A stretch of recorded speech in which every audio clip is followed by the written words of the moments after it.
El primer tema que vamos a abordar en esta ocasión será el de los enfrentamientos que ocurrieron el pasado miércoles 2 de octubre durante la marcha conmemorativa de esa fecha en el Centro Histórico de la Ciudad de México. Lo que les puedo comentar es que hubo un operativo bastante fuerte que se instrumentó entre la Policía del Distrito Federal y la Policía Federal para impedir que la manifestación llegara al Zócalo de la Ciudad de México. Se crearon unas vallas de policías que impidieron en todas las calles que dan hacia el eje central que pudiera haber algún intento de llegar hasta la Plaza de la Constitución.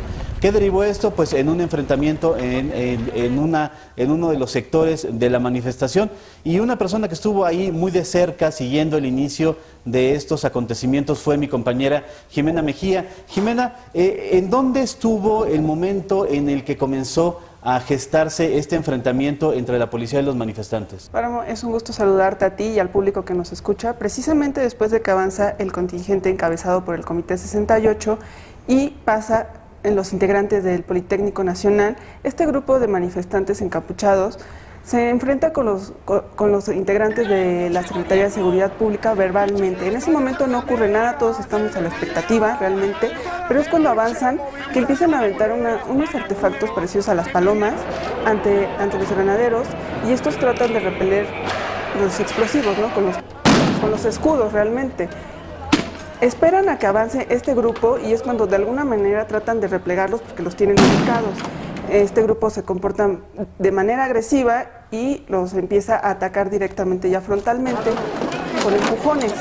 Pasan unos 100 metros por la estación Santa Veracruz, exactamente, en donde yo pude observar a un grupo que saca varias cajas en donde tiene bombas molotov, y es cuando directamente ya les avientan a los granaderos y ya empieza la guerra. Esto es más o menos para que la gente se ubique al norte de la Alameda Central, en la avenida Hidalgo. Ahí fue el primer enfrentamiento propiamente dicho. ¿A qué hora más o menos? A las 5:14 paramos. A las 5:14. Esto es, la manifestación empezó poco después de las 4 de la tarde. En realidad, Tlatelolco está muy cerca del centro. Los acontecimientos fueron muy rápidos, y de ahí, de donde estuvo Jimena en un inicio, la refriega fue avanzando hasta llegar al cruce de Reforma con Bucareli. Ahí estuvo mi compañera Kenia Ramírez. Kenia, ¿a ti cómo te tocó ver estos enfrentamientos ya en el lugar? Tú estabas, de hecho, designada para estar en ese punto.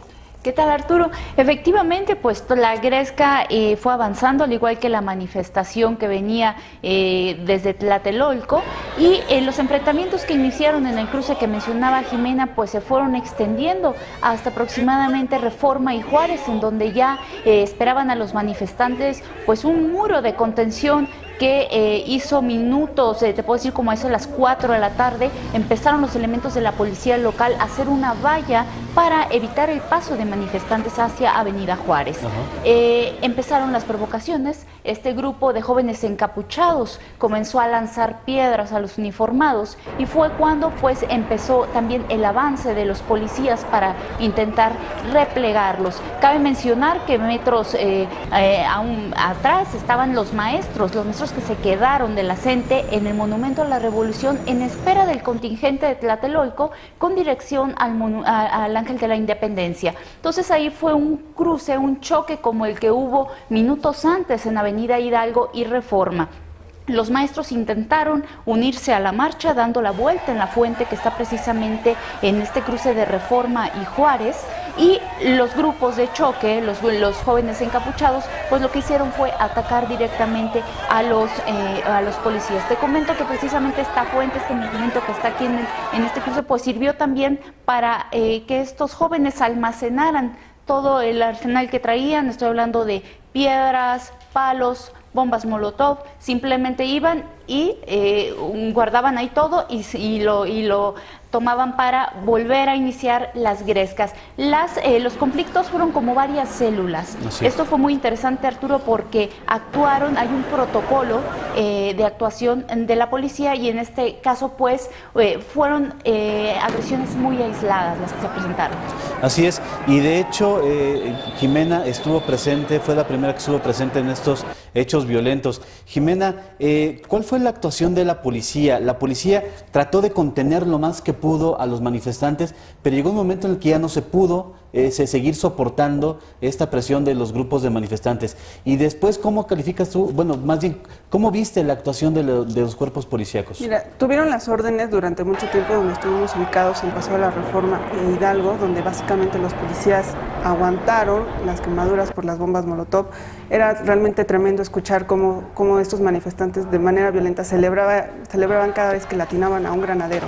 En cuanto dieron la orden, pudimos visualizar cómo llegó la policía montada atrás del cerco de los policías que estaban por Avenida Juárez. Esto por la calle Zarco, ¿no? La que está a un lado de San Hipólito. Así es, llegan y ya empieza el ataque frontal. Desafortunadamente fuimos testigos de cómo los policías confundieron a estos manifestantes con otros compañeros de medios de comunicación. Vimos cómo encapsularon a varios, vimos cómo recibieron algunas golpizas, y estos manifestantes seguían agrediendo a los policías, pero de manera lejana, hacia el Paseo de la Reforma. Así es. De hecho, eso que comenta Jimena es un hecho ya documentado. Existe una organización que se llama Artículo 19, que está conformada básicamente por periodistas gráficos, por fotógrafos, algunos camarógrafos. Este capítulo de esta organización en la Ciudad de México ya ha documentado al menos 21 agresiones hacia integrantes de medios de comunicación. La mayoría de ellas fueron producto de los cuerpos policíacos. Sin embargo, también hubo otras agresiones que sufrieron nuestros compañeros mismos. Kenia, tú estuviste también envuelta en uno de estos episodios con nuestro amigo camarógrafo de Grupo Imagen Multimedia. Es correcto. Desafortunadamente, a la altura de Reforma e Hidalgo, un grupo de jóvenes encapuchados pues se abalanzó contra el compañero camarógrafo Isaac López, lo despojó de su videocámara y prácticamente corrió uno de ellos, de los jóvenes, por todo Paseo de la Reforma con la cámara como si fuera un trofeo. Más adelante destrozó la cámara prácticamente, no, por más que intentamos explicarle que tendría que regresárnosla. Era una herramienta de trabajo, es finalmente. Correcto, no accedió, se la llevó y la destrozó. Ok, y no solamente fue el único hecho violento en el cual estuvo envuelta nuestra compañera Kenia, también después, durante el ejercicio tuyo de tus enlaces vía telefónica, sufriste otro hecho pues lamentable. Es correcto. Mientras hacíamos la transmisión para los diferentes espacios informativos de Excelsior Televisión, pues un grupo también de este movimiento de choque jóvenes encapuchados, pues al escucharme que estábamos informando sobre los hechos ahí en este cruce, arengó al resto de los jóvenes para que se abalanzaran, y pues lo cual me impidió también moverme.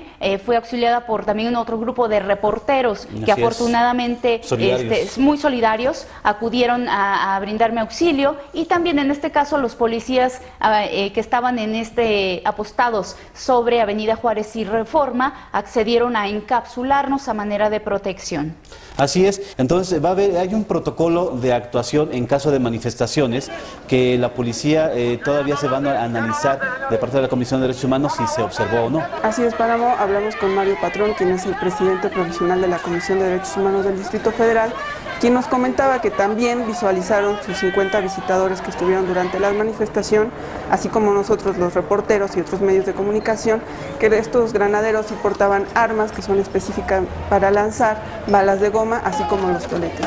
¿Esta investigación cuánto tiempo va a durar más o menos a la luz de otros hechos que ya se han investigado? Claro, como todos sabemos, la Comisión de Derechos Humanos hizo una investigación por los sucesos del 1 de diciembre, las detenciones. Mira, en ese momento tardaron 4 meses porque la Secretaría tiene que entregar los informes de radiooperaciones, las filmaciones de las cámaras que están por el Paseo de la Reforma, Avenida Juárez, Bucareli, además de las radiograbaciones. Y los testimonios de la gente que estuvo en el lugar. De hecho, estas manifestaciones tuvieron un costo muy alto para la Ciudad de México. Han sido uno de los hechos violentos más importantes de los últimos tiempos. Hay que contar ya, como decía Jimena, los del 1 de diciembre del año pasado, el día de la toma de posesión del presidente de la República. Hay que tomar en cuenta también el día del desalojo en el Zócalo capitalino del plantón de la Coordinadora Nacional de Trabajadoras de la Educación. Y ahora este acontecimiento. En este caso, específicamente, Kenia, los hechos del 2 de octubre, ¿cuánto le costaron a la Ciudad de México solamente en este sector del centro de la ciudad? Correcto. Según datos de la Cámara de Comercio del Distrito Federal, Ricardo Navarro, su titular, nos mencionaba que el 2 de octubre para la Ciudad de México tuvo un costo de más de 80 millones de pesos, y te estoy hablando del tramo que comprende Paseo de la Reforma hasta Eje Central, haciendo el recorrido, abarcando la parte A y B también del centro histórico. Todos los negocios que se vieron afectados, hablamos de restaurantes, algunos hoteles, tiendas de conveniencia, entre ellos 14 negocios que fueron prácticamente pues destruidos, vandalizados. Y nada más en estos 14, Arturo, las pérdidas fueron de 3 millones de pesos. Si juntamos las 52 manifestaciones que ha habido de finales de julio hasta la fecha, estamos hablando de más de 1.000 millones de pesos hasta el momento, que han dejado manifestaciones, bloqueos y demás, tanto de maestros de la CENTE como pues, en esta ocasión la marcha del 2 de octubre. Bastante caro para la Ciudad de México, Arturo. Así es, han sido, como dice Kenia, más de 1.000 millones de pesos, pero además a eso hay que sumarle las horas hombre de la gente que no puede llegar a su trabajo, las citas de trabajo que se pierden, la gente que ha tenido que ser despedida porque no puede llegar a sus trabajos en la zona centro de la Ciudad de México.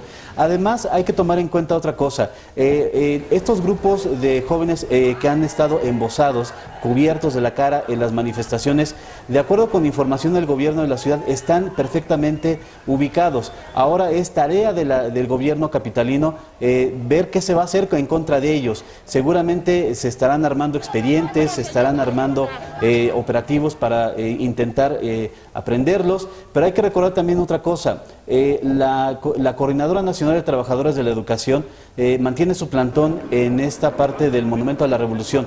Ahí fue donde se refugiaron algunos de los manifestantes que estuvieron durante los hechos violentos. Jimena, ¿tú puedes comentarnos cómo fue uno de estos episodios? Claro, en el momento del repliegue por Paseo de la Reforma, a un grupo de 50 manifestantes de estos que están embosados caminaron hacia Morelos y trataron de replegarse, más bien fueron replegados por los granaderos que salieron de ahí hacia La Fragua. En ese momento pudimos estar con ciertas comerciantes, con señoras, ya personas mayores que estaban tratando de guardar sus cosas, pero como no fueron avisadas, fueron agarradas de sorpresa básicamente, y el miedo estaba latente en ese momento. Y estos jóvenes que estaban participando en la manifestación ingresaron al plantón de la coordinadora, se quitaron los paliacates, se quitaron las gorras, los cascos, todo lo que llevaban encima, las sudaderas, las mochilas, y obviamente eran otras personas, no se les podía identificar, cambiaron de apariencia e ingresaron al plantón. Entonces, mientras el plantón siga ahí, pues habrá siempre el riesgo latente de que cualquier manifestación que pase por este sector nuevamente se vayan a camuflar al plantón de la CENTE. Es correcto, Arturo, fue la manera en la que operaron, de hecho, es como su protocolo de actuación, que días anteriores también se informó en redes sociales, entre ellos estuvieron distribuyendo esta información a algunos grupos de choque de cómo actuar en este tipo de situaciones. Comentaban, la acción que hacían ellos era prácticamente quitar el paliacate o simplemente voltearlo, guardaban sudaderas y demás en la mochila y se paraban junto con los maestros, los integrantes de la CENTE, que estaban ellos prácticamente como observadores de toda la gresca que se formó en este cruce. Ahí ellos se replegaron junto con los maestros y empezaron a pedir pues no agresión a los uniformados. Ya que estaba hecho el daño, ¿no? Es correcto. Ok, esta es la información que hemos podido recabar en el transcurso de la semana acerca de este tema. Obviamente la inteligencia que puedan tener las autoridades será mayor. Estas manifestaciones en la vía pública y los enfrentamientos entre la policía y los manifestantes. Hay que esperar que las cosas no lleguen a mayores, que la política o la negociación termine con ya estos capítulos que hemos tenido en la Ciudad de México en los últimos meses, y ojalá nos vaya mejor a todos próximamente. Esa ha sido la información en este tema. Continuamos con más información aquí en Comunidad Excelsior Televisión.